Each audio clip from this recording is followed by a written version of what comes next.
So if the three regulatory systems work in the same direction, even if some of them are silent in some of the matters, but if they work well, there is coexistence. If not, there is not coexistence. There is violence, or at least illegality.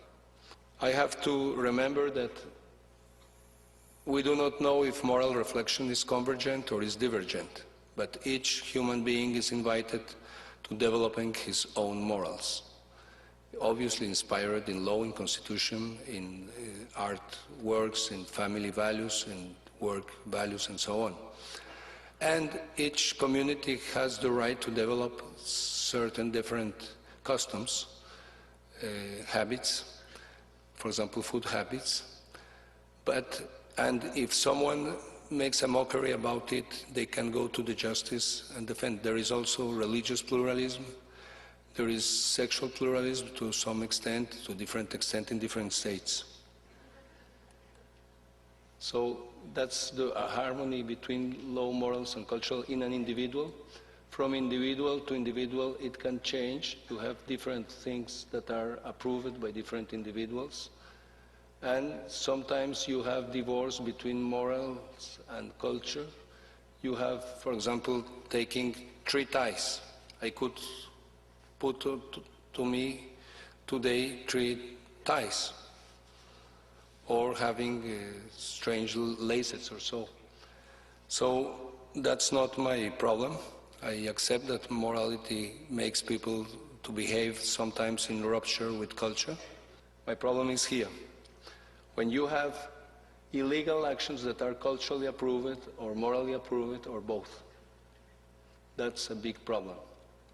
One main characteristic and beautiful characteristic of the 3 systems of ruling is the 3 roles that we can play with them. A rule can be used in the sense that I obey the rule. Another very different sense is I use that rule to make you to obey to that rule.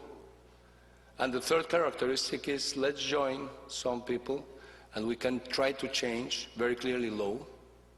We can also, it's more difficult to change our moral reasoning, our moral judgments, but you have methodologies, Colbert, and so on.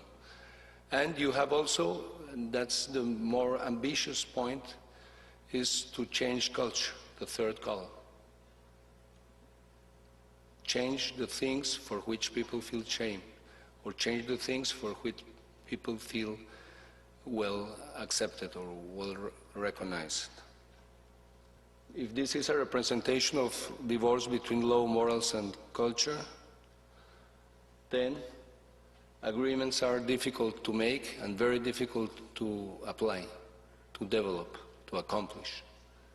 If you have in line law, morals, and culture, in line, compatible, I don't know identified, because that would be integrism, and I am not defending integrism. The specialization of law, of morals, and culture is a very beautiful human construction. Law and morals have at least 2,500 years, but not 5,000 or 10,000, and humanity has been ruled by social norms a lot more time than by law and morals. Law and morals are relatively recent discovery. So if you have the 3 regulatory systems in line, it is very easy to make agreements and to accomplish agreements. And this has very strong economical consequences. Douglas North is an economist that works in the history of economies, and his main discovery, very broadly presented, is this. Legal change is not sufficient if you have not change here and change here. And only societies that have this harmony between formal and informal rulings can get quick economical development. Some data about Bogota: 6.5 million inhabitants. In 94, 93, it was a paradise of disorder, of administrative lenience, of socially accepted corruption. with low sense of belonging and pessimism. Typically, in a social meeting, someone tells you, do you feel that you pay too much real estate tax? I have a friend.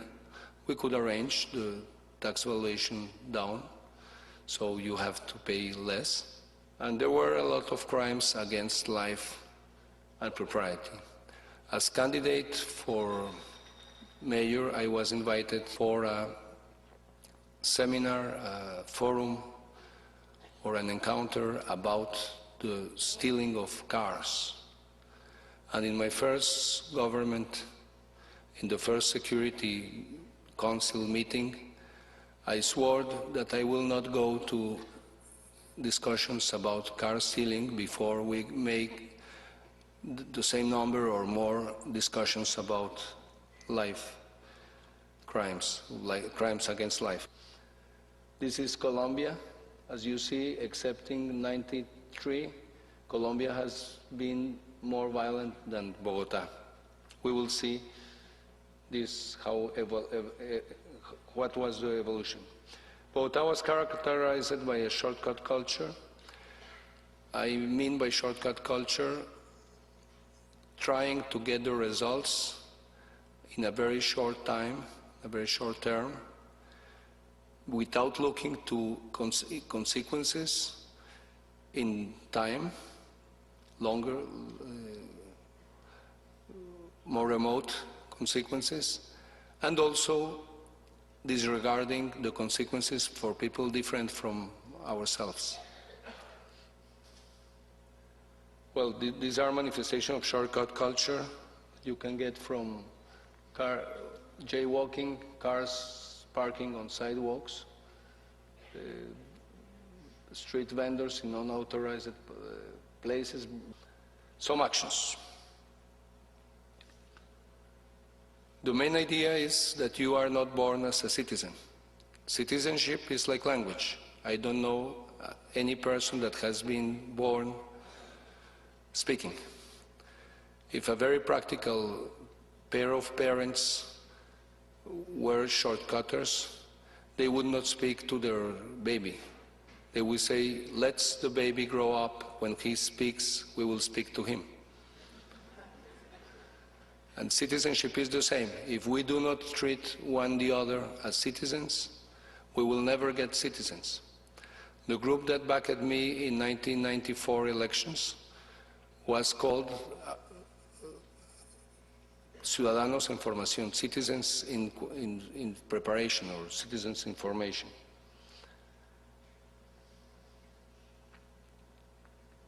Okay, so the official or more official definition of citizenship's culture, that's the public name of harmonizations of law, morals, and culture, was this cultural regulation of interactions between strangers and state officials. If a state officer says to Pedro, who is in the file waiting, says, hey Pedro, the friends are for something. Please come and I will make you quicker attention. These are the monks of silence. So what did they do? They were in silence themselves, and they just went to noisy places. And, well, we used also mimes instead of traffic policers in a small part of the city, 300 meters by 300 meters. But the discussion with the journalists was fascinating. When we announced the change of corrupted police officers by mimes, the first question of the journalist was, will the mime put fines? Can he? They said, no, sorry, mimes cannot put fines. And so the journalists got very pessimistic. And that was a sort of first force confrontation between the traditional pessimism and the innovation. Mimes worked, at least worked better than corrupted policers. And they were enforcing zebra crosswalking respect. In a scene that illustrates the different regulatory systems, It happens sometimes that a